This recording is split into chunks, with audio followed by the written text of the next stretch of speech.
এটি ভারতের এমন এক শ্মশান যেখানে চিতার আগুন কখনো নেভে না। বারাণসীর গঙ্গা তীরে অবস্থিত পৃথিবীর সব থেকে বড় শ্মশান, যা মণিকর্ণিকা ঘাট নামে পরিচিত। হিন্দু ধর্ম মতে এই ঘাটেই দেবী সতীর কানের দুল পড়েছিল। সংস্কৃত ভাষায় কানের দুলকে বলা হয় মণিকর্ণ। মণিকর্ণ শব্দ থেকে এই ঘাটের নাম রাখা হয়েছে মণিকর্ণিকা। প্রতিদিন গড়ে প্রায় ৩০০ লাশ পোড়ানো হয় এখানে। উত্তরপ্রদেশ সহ ভারতের বিভিন্ন প্রান্ত থেকে নৌকায় করে এখানে মৃতদেহ আনা হয়। মণিকর্ণিকা ঘাটে কোনো বৈদ্যুতিক চুল্লি নেই। চিরাচরিত কাঠের চিতার মধ্যেই লাশ পোড়ানো হয়।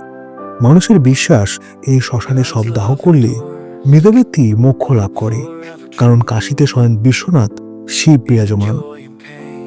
মণিকর্ণিকা ঘাট অঘরী সাধুদের সবচেয়ে বড় আস্তানা। গভীর রাতে গঙ্গার চরে তারা তন্ত্র সাধনা করে।